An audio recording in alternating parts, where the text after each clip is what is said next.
नमस्कार यूपी मिश्रा का इनसाइड झारखंड की ओर से। Hello everyone. Sorry for the wait. We had Nanaji Rajke on having health issues and some other issues that were keeping him delayed. Mostly you guys asking for appointments. Speaking of which, thank you very much. If it wasn't without you, this channel would not be where it is today. So yeah, thank you. I hope you have a great day. नमस्कार UP Mishra का inside Jharkhand की ओर से। जीवन इतनी विसंगतियों के साथ ईश्वर देते हैं कि बहुत सारी चीजें होती हैं जो कही और अनकही होती है। बहुत कुछ आप चाह के भी नहीं बोल सकते हैं और बहुत मानसिक, आर्थिक, शारीरिक, सामाजिक ऐसे ऐसे द्वंद्व आ जाते हैं कि जब शरीर, मन, बुद्धि तीनों सिंक्रोनाइज नहीं रहता है। मन के अंदर ही जीना रहता है, मन के अंदर ही मरना रहता है। तो इससे अधिक मैं माफी मांगने के पहले इतनी बात नहीं बोल सकता, इससे ज्यादा। और बहुत सारे लोगों के फोन अनवरत आते रह गए, फोन नहीं उठाया। इसलिए कि जब आप मन में, आपके अंदर में व्यग्रता हो, व्यस्तता हो, कहीं कुछ मन में अशांत हो स्थिति, तो आपके वचनों से कुछ दरिद्रता निकल जाती है। मतलब दरिद्रता का मतलब कि आपके वचन जो है ईश्वरीय गुणों से रहित हो जाते हैं और वचन दरिद्र हो जाता है। आप कितना भी चेष्टा कर रहे हो कि मीठा बोलेंगे, अच्छा बोलेंगे, अच्छे ढंग से बात करेंगे, शरीर ऐसा भी नहीं था कि मैं अटेंड नहीं कर सकता हूँ आपको, लेकिन मन नहीं था। और इसी बीच में 21 तारीख के दिन दोपहर 1:05 में कुछ स्थितियां ऐसी बन गई थी कि मुझे लगा कि शायद ईश्वर का अंतिम कॉल है ये, पराकाष्ठा पर पहुंच गया था शरीर। तो मैं माफी मांग रहा हूँ। जब बिल्कुल स्वस्थ हो जाऊंगा तो मैं आपसे जैसे रेगुलर आता था, मैं भी चाहता हूँ कि कम से कम एवरी अल्टरनेट डे आपसे मैं कुछ बात कर सकूं। कारण बात करने से मेरी भी अंतरात्मा को आनंद आता है कि मैं कुछ कर रहा हूँ, कुछ बात कर रहा हूँ, लोगों के बीच में हूँ। नहीं तो मन एकदम एकांत, नितांत एकांत और दुख भरा हो जाता है। सुख में तो कभी जिया नहीं हूँ, दुख में ही आनंद पाता हूँ, दुख को ही अपना जीवन का संबल बनाया हुआ हूँ और आनंद से इसी दुख में जीता हूँ। ईश्वर से मेरा कोई मतभेद नहीं है। ईश्वर जो दे रहे हैं वही दे रहे हैं, जो मैंने किया है उसी को भगवान रूपांतर करके मुझे दे रहा है। यही दुनिया है, यही ईश्वर की माया है। इसी को माया बोलते हैं, इसी को ब्रह्म बोलते हैं।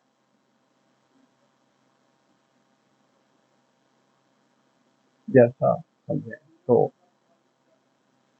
माफी मांग रहा हूँ, क्षमा मांग रहा हूँ आप लोगों से जो मैं आपके साथ नहीं आ सका। लेकिन इस बीच में हमने इतना तो जरूर किया कि जितनी कुंडलियां पेंडिंग थी, सारी की सारी कुंडलियां हमने बना ली, कंप्लीट कर लिया। उतना काम दिन भर में कभी एक कुंडली बनाया, कभी दो कुंडली बनाया, किसी दिन लगातार 2 दिन कुछ नहीं किया, निष्क्रिय बैठा हूँ। समुंदर के किनारे बैठ करके अनवरत समुद्र के ढेव को देख रहा हूँ, उठते हुए, डूबते हुए, जाते हुए, आते हुए। यही थी जिंदगी और यही जिंदगी का कार्यक्रम था। तो इस तरह से भावनात्मक बात करने का कोई अधिकार आपके साथ मेरा नहीं है। मैं आपके साथ जुड़ा हुआ हूँ तो शिवाजी के कारण जुड़ा हुआ हूँ। इन कहीं को मनसा वाचा कर्मणा ईश्वर के वचनों का उपयोग इसी 3 विधि से करते हैं हम लोग। मनसा वाचा कर्मणा, कहीं तो चूक हो जाती है, हो गई है, तभी तो शरीर से इतना दंड पा रहा हूँ, और जो भी पा रहा हूँ पवित्र हो रहा हूँ। मैं अपने एग्जाम्पल में बार बार कहा हूँ कि साबुन कपड़े को साफ करता है, गंदा कपड़ा साफ हो जाता है, लेकिन साबुन छोटा हो जाता है। ठीक उसी तरह से कितना बड़ा भी दुख हो, यदि आप उसको झेल लेते हैं, स्वीकार कर लेते हैं, आनंद के साथ जीते हैं, तो दुख छोटा हो जाता है और शरीर के मैल निकल जाते हैं, आत्मा के मैल निर्मल हो जाते हैं। यही फिलॉसफी है जीवन का। अस्तु, आज मैं इसलिए बात करने आया, इस बीच में कुछ चीजें चली गई, जैसे सूरज ग्रहण। तो अब चूंकि भारतवर्ष में वो दिखाई नहीं देने की चीज है, तो उसका कोई प्लस माइनस अच्छा बुरा प्रभाव भारतवर्ष में नहीं पड़ सकता है, नहीं पड़ सकता है, नहीं ही पड़ेगा। यही सत्य है, यही सत्य है, अंतिम सत्य है। यही महर्षियों की यही भाषा है। महर्षि पराशर ने यही लिखा है, आर्यभट्ट ने यही लिखा है, और वराहमिहिर ने भी यही लिखा है। लेकिन टीवी में बहुत सारी चीज चर्चा में आ जाती हैं, और ये फैशन बन गया है कि ऋषियों के भाषा के ऊपर भी जाकर के बात करना। ये लोग भारतीय ज्योतिष को अपवित्र किए जा रहे हैं। इसलिए जो मेरे साथ जुड़े हुए पाठक हैं, या जो मेरे मित्र हैं, जो हमको सुनते हैं, जो हमसे संपर्क रखते हैं, मैं आपको इतना ही रिक्वेस्ट कर रहा हूँ कि जो भी सुने हैं कि 10% फिर भी सूरज ग्रहण का कुछ तो प्रभाव 5% भी पड़ ही जाता है, चाहे भारतवर्ष में दिखाई दे या ना दे, इत्यादि इत्यादि। ये महावाक्य, परम श्रेष्ठ वाक्य जो पंडितों ने कहा है, और ऋषियों के ऊपर जाकर के, भास्कराचार्य से ऊपर, ब्राह्मण से ऊपर, सत्याचार्य से ऊपर, पराशर से ऊपर जाकर के बात करना, ये तो नहीं समझ में आता है। इसलिए आप निश्चिंत होकर के रहें। भारतवर्ष में सिर्फ एक ही चंद्र ग्रहण जो अक्टूबर में पड़ने वाला है, वही भारतवर्ष में दृश्य है, उसी का फल होगा, बाकी कोई प्रभाव नहीं पड़ना। इसलिए भारतवर्ष के अलावा जिन राष्ट्रों में दिखाई दिया है, वहां पर शुभ अशुभ जो होना है सो होगा। भारतवर्ष को ईश्वर ने बकस दिया है। दूसरी बात, 4 ग्रह अभी जुटे हुए हैं आकाश में, लगभग 4 ग्रह जुटे हुए हैं, जिसमें 2 बड़े ग्रह हैं। बड़े ग्रहों में ये गुरु 22 तारीख से प्रातः काल मेष राशि में प्रवेश कर गए, और लगभग 12-13 महीना यही रहेंगे, एक आध वर्ष यहाँ रहेंगे। तो मेष राशि चूंकि अग्नि तत्व है, और गुरु को ईश्वर बोलते हैं, भगवान बोलते हैं, कुंडली में गुरु ही भगवान को इंडिकेट करते हैं, या 9th लॉर्ड इंडिकेट करते हैं, which ever the stronger। तो गुरु अग्नि तत्व में है, गुरु राहु के साथ हैं, गुरु सूरज के साथ हैं अभी, और इसी में बुध भी हैं फिलहाल अभी, और ये बुध अस्त भी हो गए हैं, जल भी गए हैं, वक्री भी हैं।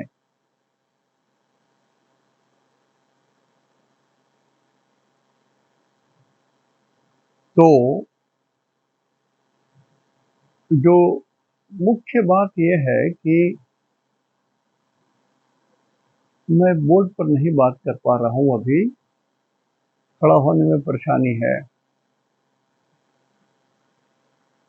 इसलिए बोर्ड पर नहीं बात कर रहा हूं। एक दो दिनों के बाद मैं बोर्ड पर आऊंगा तो कायदे से बात करूंगा। लेकिन अभी जो लोग समझ रहे होंगे कि जैसे गुरु हैं, आए हैं और राहु पहले से है, तो गुरु चंडाल योग हो गया सर। लेकिन गुरु चांडाल योग इस बार का अशुभ नहीं होगा। कारण यह है कि राहु तो कोई ग्रह है ही नहीं, इट इज इंटरसेक्शन पॉइंट।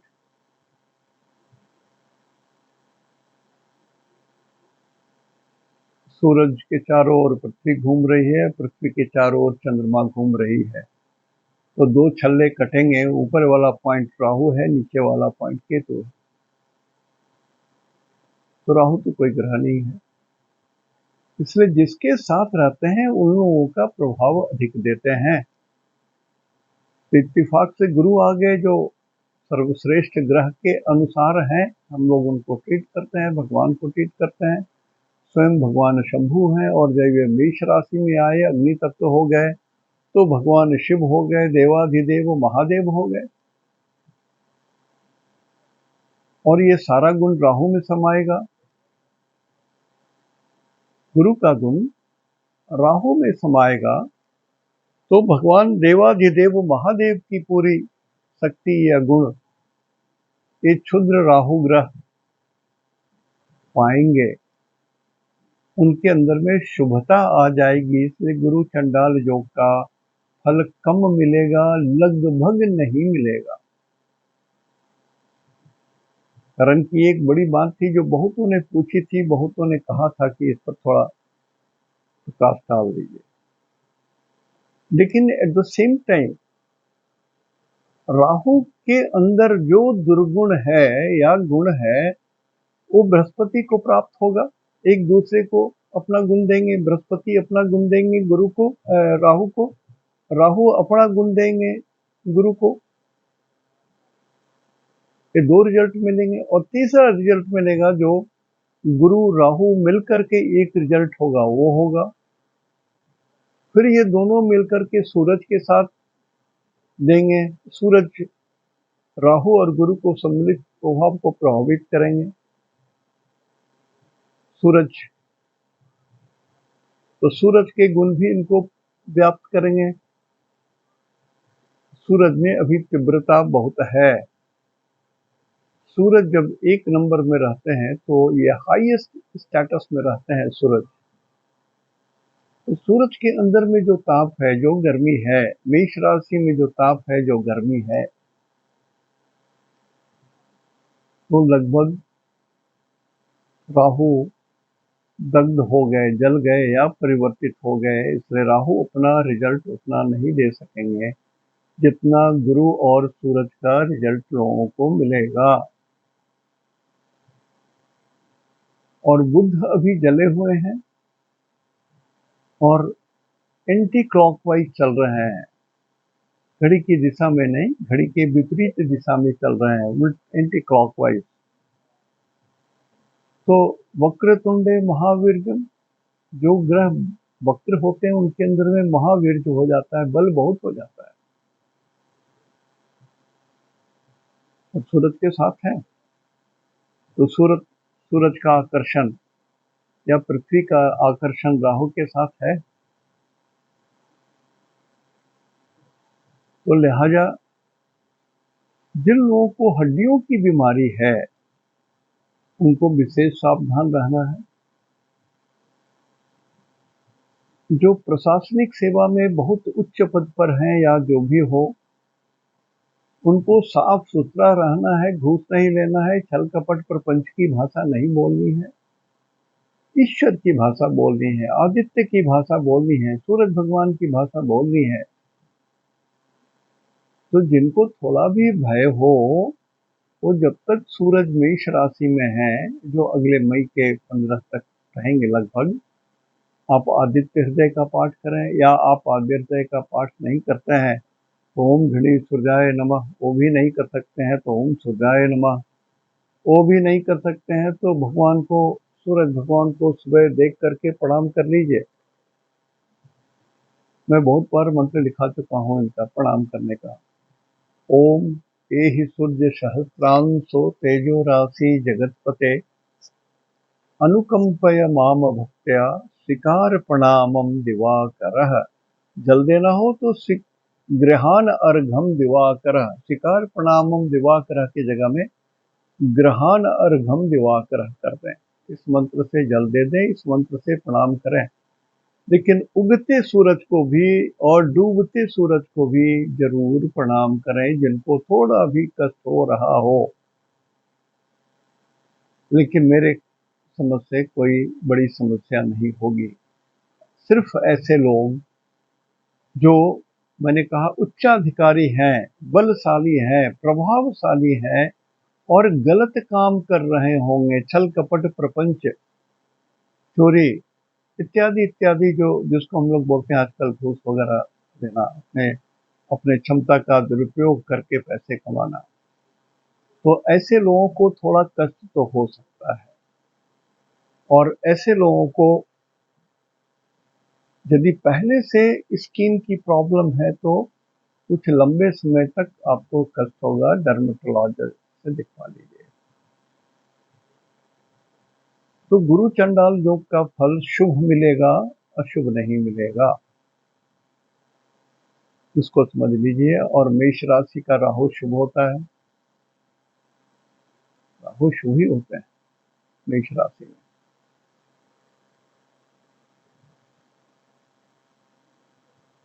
और चूंकि ये अग्नि तत्व है, इसलिए अग्नि का भय अधिक रहेगा उन लोगों को जिनकी कुंडली 6 नंबर की लग्न हो, 6 नंबर का लग्न हो या 6 नंबर की राशि हो, उनके लिए अग्नि का भय है। ध्यान दीजिएगा, वो अग्नि को सीधा आग समझ लीजिए, बिजली समझ लीजिए, फ्रिक्शन समझ लीजिए, कैसे भी जो अग्नि प्रकट होती है वो सारे संसाधन पर नजर रखिए। या जो लोग मेरे ऐसे वृद्ध हैं, या दूसरे शब्दों में कहूं कि जिनकी मृत्यु सन्निकट है, शरीर की क्षमता जा रही है, आप यदि बीमार पड़ते हो और ये बीमारी इन्फेक्शन से पीड़ित है और शरीर में ताप टेम्परेचर बहुत हाई हो रहा है, 3-4 से ऊपर चला जा रहा है, ये सही नहीं है, ये इंडिकेशन सही नहीं है। धरती पर जो ईश्वर के स्वरूप, उनके जो रिप्रेजेंटेटिव डॉक्टर्स हैं, उनके शरण में जाइए और आप अपने इष्ट देव की प्रार्थना कीजिए, कुल देवी या कुल देवता की प्रार्थना कीजिए। और जो इष्ट देवता और जो उपदेवता हैं कुंडली के अनुसार, या नवग्रह का पाठ करें। कुंडली में ईश्वर दिखाई देते हैं, तो एस्ट्रोलॉजर, जिस एस्ट्रोलॉजर को कुंडली में ईश्वर दिखाई नहीं देता, वो नहीं पहचान पाते हैं कि ईश्वर कहाँ है, किस रूप में है। तो सर थोड़ा और पढ़िए ना, पढ़िए, और जितना पढ़ेंगे, जितना मनन करेंगे, आपको ज्ञान मिलेगा, प्रकाश मिलेगा। और ये समय अभी सही है। गुरु और सूरज एक साथ हैं, यही समय है अध्ययन करने का, यही समय है आध्यात्मिक ज्ञान प्राप्त करने का, यही समय है भजन करने का, यही समय है ईश्वर को पुकारने का, यही समय है आपके कुल दोष को या आपके परिवार में लंबे समय से चला आ रहा है कोई श्राप, उसको मिटाने का। यही समय है जब आपकी आत्मा पवित्र हो सकती है। उपयोग कर लीजिए इसको, इस समय को उपयोग कर लीजिए। हमेशा ये समय, आपके 12 साल के बाद ये समय यही समय आएगा, ये नहीं होगा कभी। इतने ग्रहों के कम्बिनेशन, परम्यूटेशन होते हैं, समय का, लगन का परम्यूटेशन होता है, चंद्र के डिग्री का, तो वो कभी एक सा स्थिति कभी नहीं आता। एक सा स्थिति प्रलय के समय में ही होता है और सृष्टि के समय का ही होता है, और ये दोनों ईश्वर के हाथ में होते हैं। जैसे मैं जब कुंडली, किसी की कुंडली बताता हूँ, किसी का भी कुंडली बताता हूँ, तो दो चीज मुझे दिखाई देता है। पहला एक चीज, ईश्वर इसको कहाँ जन्म दे रहे हैं और किस जगह में इस आत्मा के पहला सांस लेने का वो निर्धारण कर रहे हैं, और उस जगह की कुछ वातावरण के बारे में ईश्वर जरूर कुंडली में इंडिकेट करते हैं। सबसे बड़ा इंडिकेशन ये होता है सड़क। सड़क का मतलब होता है वह स्थान या वह क्षेत्र जिस पर चींटी से लेकर के हाथी तक चल सके, आवागमन हो, आत्माएं चलती हो, जहां पर निरंतर, या जिसमें आपका जन्म हुआ उसमें उस स्थान को भगवान ने ऐसा बनाया कि उसी के करीब आपका जन्म हो। और ये भी भगवान बताते हैं कि आपके जन्म स्थान से एक ओर जो सड़क जाती है, किधर ऊंचाई है, किधर ढलाव है, किधर मंदिर स्थिति है, किधर अपवित्र जगह है, वो सारी चीजों को बताते हुए ये कहते हैं कि पहला सांस आप नहीं लेंगे और अंतिम सांस लेंगे, वो भी उसमें वर्णित रहता है, लेकिन ये वर्जित है, निषेध है। हम लोग इस तरह की जो भगवान की जो गुप्त भाषा है, गुप्त रहस्य है, उसको डिस्क्लोज नहीं कर सकते, बोल नहीं सकते, अधिकार नहीं है।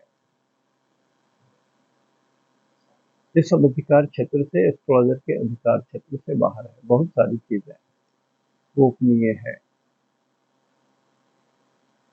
तो कुंडली के अंदर में ये जो चतुर्ग्रही जो योग बना है, गुरु राहु ये दीर्घकालीन ग्रह हैं, सूरज एक महीने वाले ग्रह हैं, बुध एक महीना से कम समय तक चलने वाले ग्रह हैं, लेकिन ये आगे पीछे करके अपना समय थोड़ा ज्यादा इस बार प्रभावी हो रहे हैं।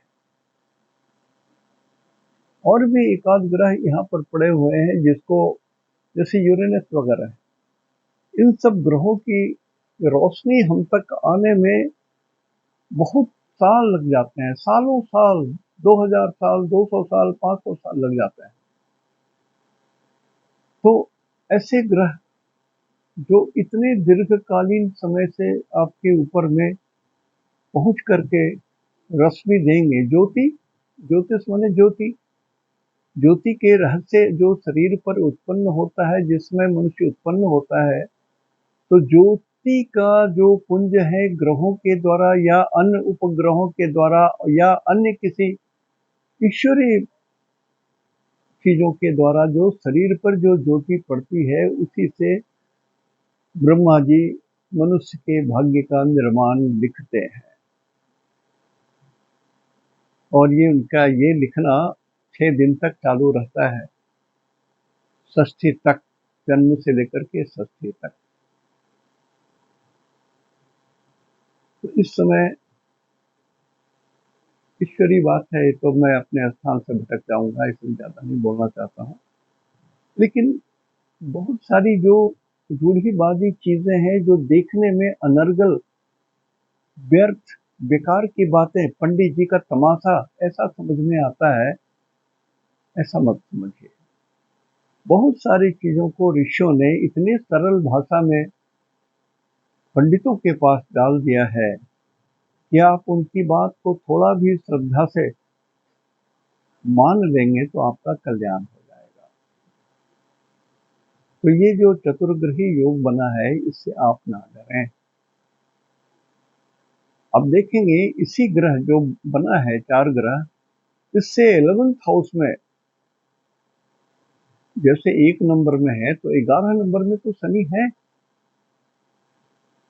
तो 11th हाउस में कोई भी ग्रह शुभ हो अशुभ हो, पॉजिटिव रिजल्ट देने लगते हैं। लेकिन 11th लॉर्ड इज ऑलवेज अशुभ, इसलिए उपचय के होते हैं।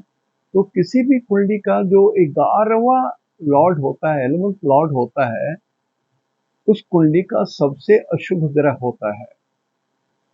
तो मैं पहली बार बोल रहा हूँ, जो सीख रहे हैं नोट कर लीजिए, जो लोग नहीं सीखे, जो लोग सीख चुके हैं, उनके लिए ये बहस का विषय है। समय अपना बर्बाद करेंगे, दूसरे का भी समय बर्बाद होगा। लेकिन जो सीख रहे हैं, मैं ये बोल रहा हूँ तो आप मान लीजिए कि मैं झूठ नहीं बोलता। तो किसी भी कुंडली का जो लग्न है, लग्न से जो 11वां घर होता है, उसके जो लॉर्ड होते हैं, उस कुंडली का सबसे अशुभ ग्रह होता है।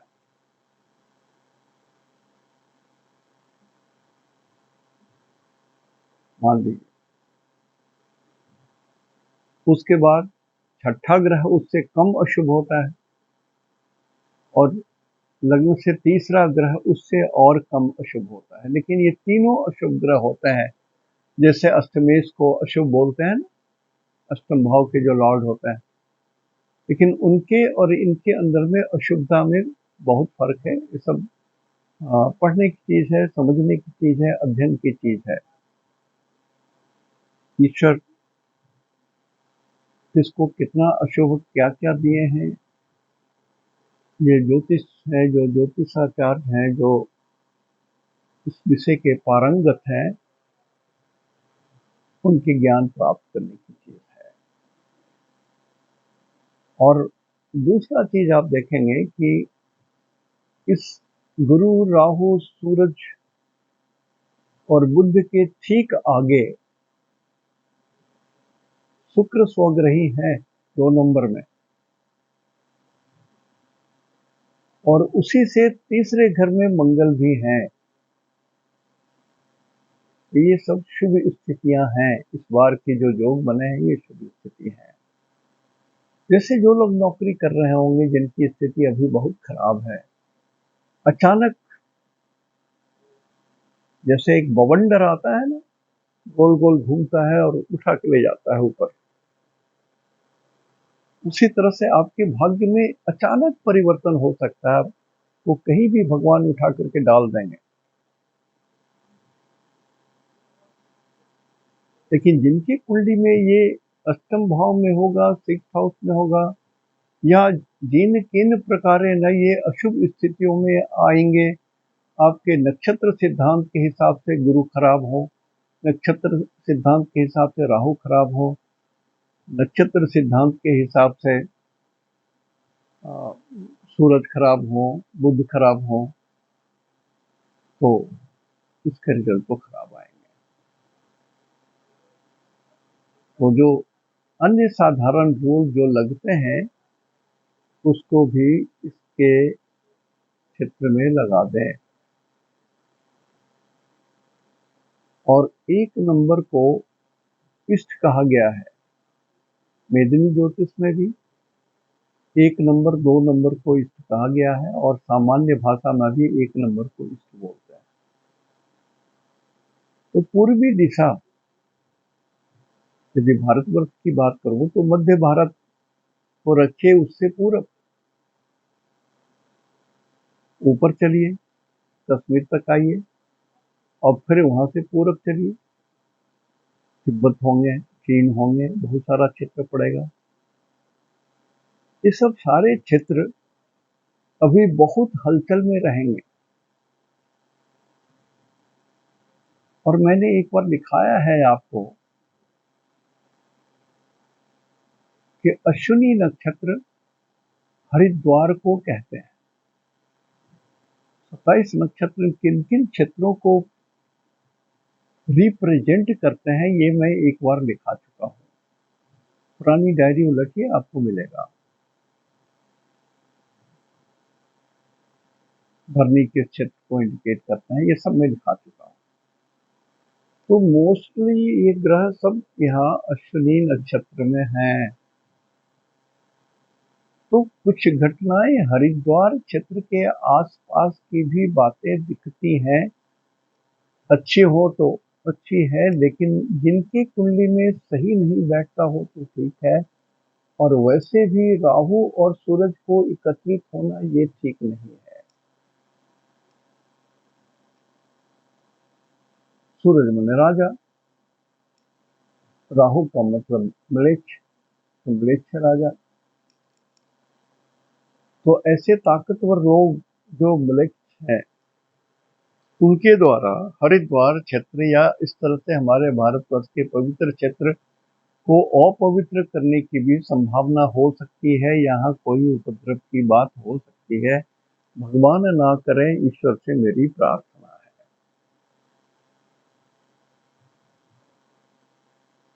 तो बहुत ज्यादा परेशान नहीं हो। हमसे बहुत पहले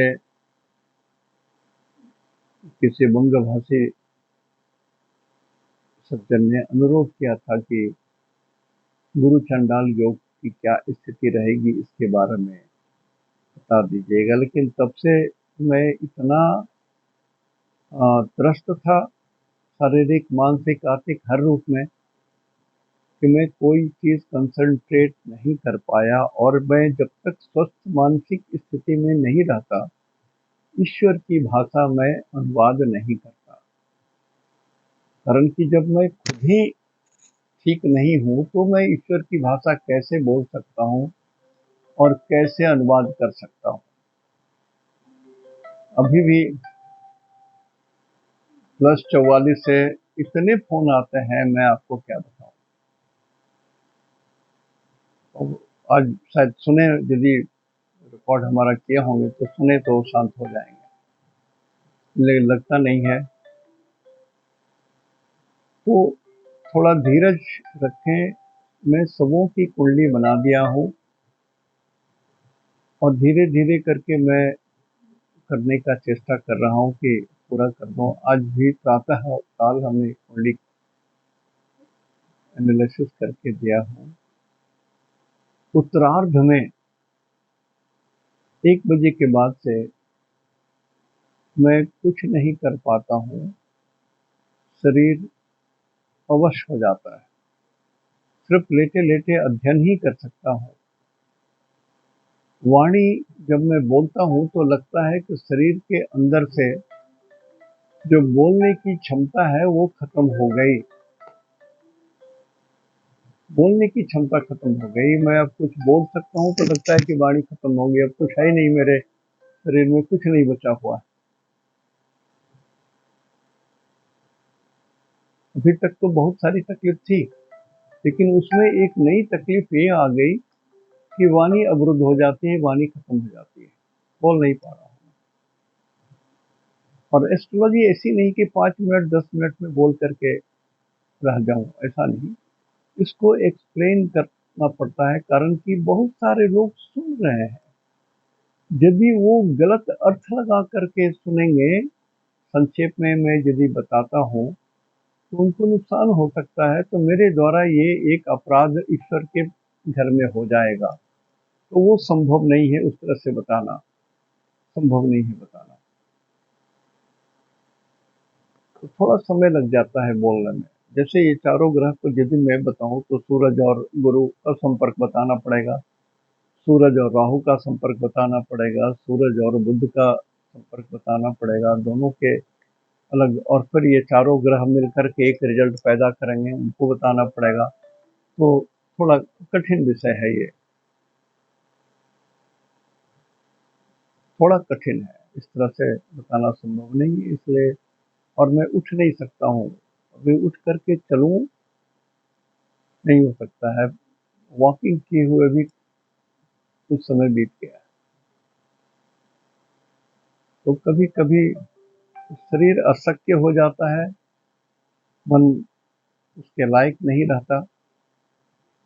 तो जब शरीर इसके लायक हो जाएगा तो सबों का धीरे धीरे मैं कर रहा हूँ, और मैं निश्चित रूप से हर व्यक्ति कुंडली चाहूंगा कि कर दूं। लेकिन मैं ये रिक्वेस्ट करता हूँ कि जो लोग 3 महीना 4 महीना पहले से कुंडली दे चुके हैं, हमको लिखवा चुके हैं, पेमेंट कर चुके हैं, कृपया वो धीरे धीरे हमको लिखा दें, ताकि मैं आपको प्रायोरिटी के हिसाब से बात कर सकूं।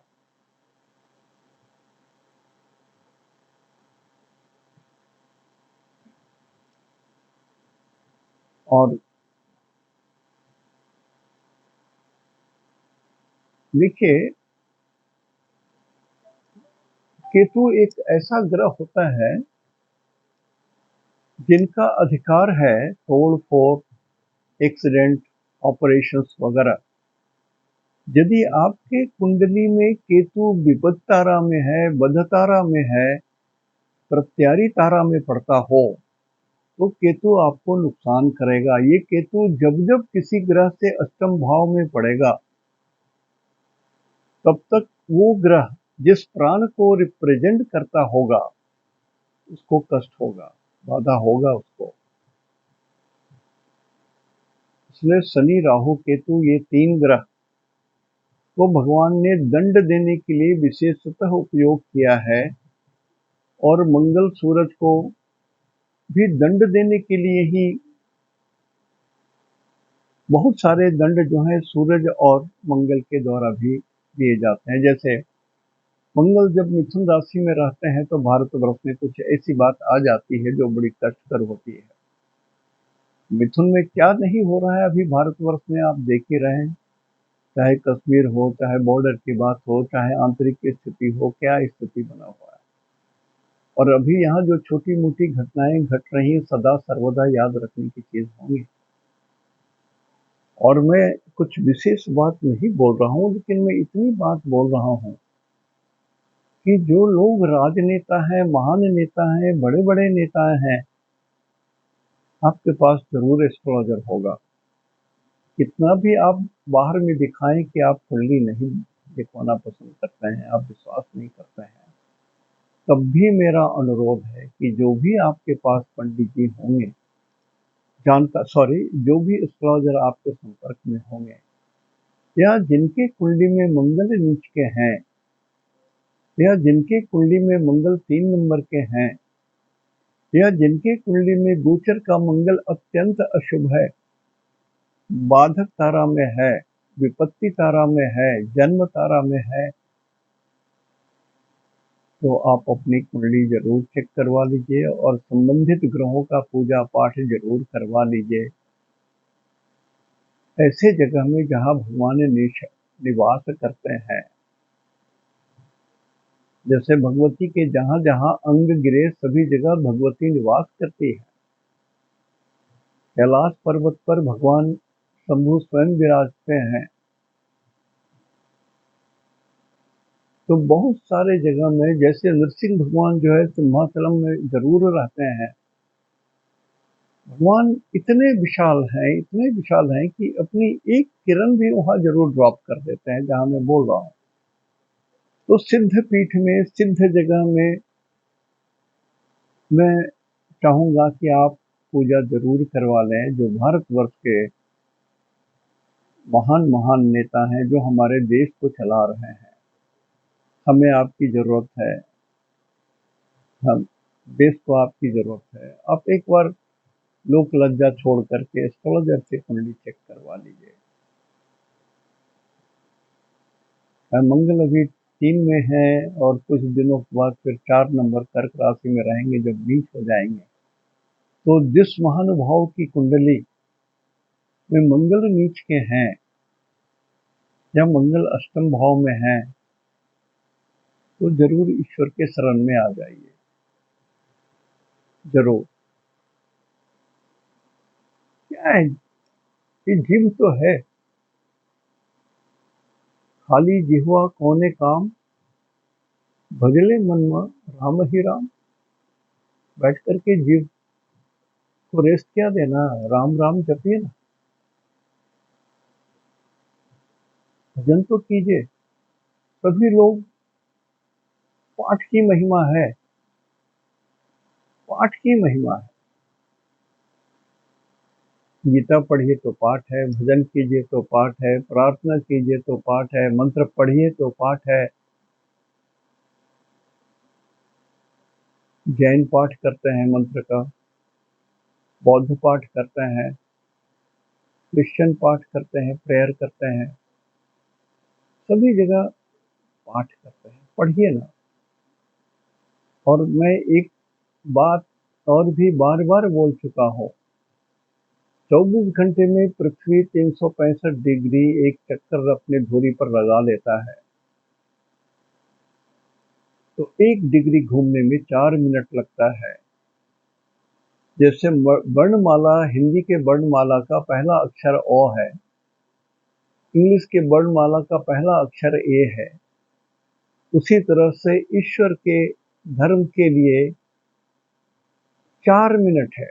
यदि 4 मिनट भी, 1 डिग्री भी पृथ्वी जब घूमती है, उतना दूर भी यदि आप पाठ कर लेते हो, प्रेयर कर लेते हो, God is happy with you, God is happy with you, God is happy with you. ये सत्य है। और भगवान कृष्ण जब गाय चरा करके लौटते थे, गायों को लेकर के जब लौटते थे, तो गाय के खुर से जो धूल कण निकलते थे ना, तो गोधूली बेला कहलाया। वो एक गोधूली बेला होता है सूर्यास्त के बाद 24 मिनट 1 घटी, इससे पवित्र काल होता ही नहीं है। इस समय जरूर भगवान को याद कर लीजिए, प्रणाम कर लीजिए। जिनको भी आप, जिनके प्रति भी आपकी श्रद्धा है, जैसी भी श्रद्धा है, ज्ञान मार्ग के उपासक हैं आप, धर्म मार्ग के हो, या आप सिंपल भगवान के सामान्य भक्त हो, इस समय तो याद कर लीजिए गोधूली बेला के बाद। और उसके बाद दूसरा जो 24-24 2 घटी होता है, वो प्रदोष काल होता है। सबको मिला दीजिए तो 72 मिनट हो जाता है। इस 72 मिनट में ही ऋषियों ने ऐसा आदेश दिया कि घर घर की माता बहनें अपने घर में दीपक जलाती हैं, भगवान को आरती करती हैं। यह धरती टिकी हुई है औरतों के कारण, वही पूजा पाठ करती हैं। हम लोग तो नौटंकी करते हैं, हम लोग अपने को बहुत श्रेष्ठ समझते हैं। माता बहनें ना रहें तो ये धरती पर से धर्म का लोप हो जाए। तो इस 72 मिनट के भीतर में थोड़ा सा भगवान का जप कर लीजिए। समय जिनके लिए खराब है तो वो विकराल है, जिनके लिए अच्छा है वो पंगुम लंघयते गिरिम, वो वाली बात है। आप पहाड़ पर चढ़ जाएंगे। इतना सुंदर समय भी चल रहा है, तो ईश्वर के शरण में हर हालत में जाइए। कि इतना तो मैंने कुंडली की बात से जुड़ा हुआ बात कहा, और मैं उन लोगों से माफी मांग रहा हूँ जिन्होंने कहा था, पिछली बार में आया था तो जिन्होंने कहा कि तुम फिर आ गया, पैसा कमाने के लिए तुम फिर आ गया। तो ऐसे सज्जन से मैं माफी मांग रहा हूँ। देखिए, मैं तो अपना यूट्यूब में अपने आत्मा को संतुष्ट करने के लिए आता हूँ। मेरे मन में भी, मैं भी तो एकांत हूँ, अकेले जी रहा हूँ। मेरे बच्चों की माता जी बहुत अर्ली स्टेज में हमको छोड़ करके चली गई, और तब से मैं अकेला हूँ। 28-29 साल के बाद से तो मैं अकेला चल रहा हूँ जीवन में। तो जो लोग मेरे साथ जुड़े हुए हैं वही मेरे संसार हैं, वही मेरे अपने हैं, वही पराये हैं। 2 क्षण बात करके मैं कृतार्थ हो जाता हूँ। ये नहीं कि मैं आपको कुछ बता रहा हूँ, मैं आपको कुछ बोल रहा हूँ। मैं अपना स्वार्थ पूरा कर रहा हूँ। मैं अपने एकांत को आपके साथ जुड़ करके सार्थक कर रहा हूँ अपना जीवन। लोभ मेरा है, आपका नहीं। लोभ मेरा है। और हर व्यक्ति को उसके किए हुए कर्मों की सजा भी मिलती है। हर व्यक्ति को भगवान उसके किए हुए सत्कर्मों का फल भी देते हैं। तो कहीं न कहीं ईश्वर बहुत कृपालु थे मेरे जीवन में, बहुत कृपालु हैं मेरे जीवन में। लेकिन मनुष्य हूँ, कहीं न कहीं तो अपराध हुआ ही है, विगत जीवन में और इस जीवन में। सजा तो भोग रहा हूँ आनंद के साथ, चाहे मैं आर्थिक रूप से सक्षम हूँ या नहीं हूँ। कारण के अर्थ ईश्वर के दंड को नहीं मिटा सकता। आपके शरीर ही आपके ईश्वर के दंड को मिटा सकता है। भगवान राम आए इस धरती पर, तो इस कर्म भूमि पर, इस भूधरा पर आकर के उनको भी ताप हुआ, उनको भी कष्ट हुआ। ये भोग्य भूमि है, ये धरती भोग्य भूमि है, भोगने के लिए ही लोग आते हैं। भगवान कृष्ण भी आए, लीला कर गए, और मृत्यु के समय में एक व्याधा के तीर से अंगूठा में छिद्र के कारण, विष के कारण मृत्यु को प्राप्त हुए। भगवान राम भी जल समाधि लेकर के लक्ष्मण के साथ विदा हो गए। तो कहीं डर नहीं, मार्ग दिखाया हुआ है ईश्वर का, सिर्फ उनको आराध्य बना लेना है। तो मैं तो अपने लोभवश, अपने स्वार्थवश आप लोगों के बीच आ जाता हूँ। और कभी कभी ये टीवी वगैरह डिबेट में ये जो सूरज ग्रहण और चंद्र ग्रहण ये सब के बारे में ये जो बात बोलते हैं, और इतना आगे बढ़ के बोलते हैं कि जैसे लगता है कि ये जो है पितामह हैं, भगवान सूरज के भी पिता हैं, उनके भी पितामह हैं। इतना ज्ञान उनके अंदर में पड़ा हुआ है, और इतना चंदन टीका और कपड़े वस्त्र लगाकर ऐसी भाषा का उपयोग करते हैं कि लाखों लाखों अरबों के बीच में एस्ट्रोलॉजी को अपवित्र कर देते हैं। थोड़ी ग्लानि होती है, मन में दुख लगता है। इसलिए एस्ट्रोलॉजी अध्ययन का चीज है, सिर्फ अध्ययन करें। मैं जो बोल रहा हूँ वही पूर्णतः सत्य है, ऐसी बात नहीं है। भगवान ब्रह्मा जी के अलावा कोई भी आदमी ऐसा नहीं है जो कब क्या घटित होगा, कब क्या होगा, इसकी व्याख्या कर सके, ऐसा कोई दूसरा ब्रह्मा के अलावा है ही नहीं। विधाता वही है, भाग्य लिखने वाले वही है, कर्म लिखने वाले वही है। और बहुतों को समझ में नहीं आता है, परिवार में एक किस्म का कष्ट होता चला आ रहा है, फिर भी लोग चेतना नहीं आती है। हमको नहीं होगा, मेरे बच्चों को नहीं होगा, मेरे बच्चे सबसे योग्य हैं, अच्छे हैं। थोड़ा सा इशारा, ईश्वर तो सामने खड़ा होके नहीं ना बात करेंगे, इशारे से बात करते हैं। इशारा जो समझ सके ठीक है, नहीं तो भगवान सपने में आकर के बात करते हैं, नहीं तो एस्ट्रोलॉजी के जरिए, कुंडली के जरिए, उसके जरिए बात करते हैं। और साक्षात दर्शन तो कलयुग में होना लगभग असंभव है, लेकिन कहा गया है कि भगवान ने किसी एक परमहंस को भगवती काली ने दर्शन दिया था। आचार्य श्री रामकृष्ण परमहंस,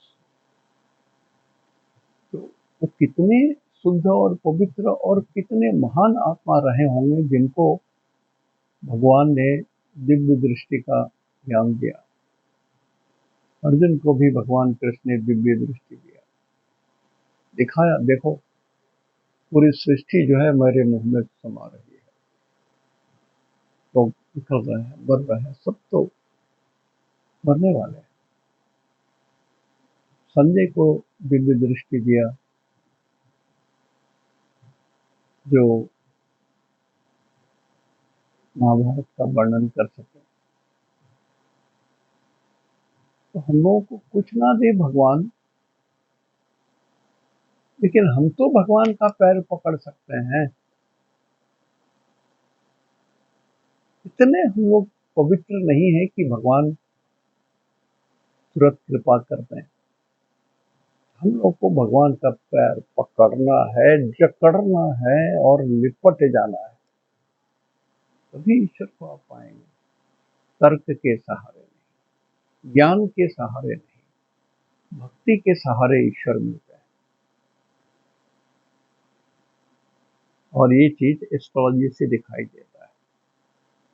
मेष राशि का गुरु, मेष राशि का सूरज और वहां से 11वें स्थान में शनि, ये अपूर्व संयोग है। दीर्घकालीन ग्रहों की स्थिति अपूर्व है, तो भारतवर्ष को कुछ मिल सकता है, दुष्ट दैत्य दानवों को कुछ नहीं मिलेगा। जो महात्मा है, जो आत्मा शुद्ध है, उनको कुछ मिलेगा। तो मैं फिर से हाथ जोड़ रहा हूँ, अभिमान तजिए, क्रोध को हटाइए,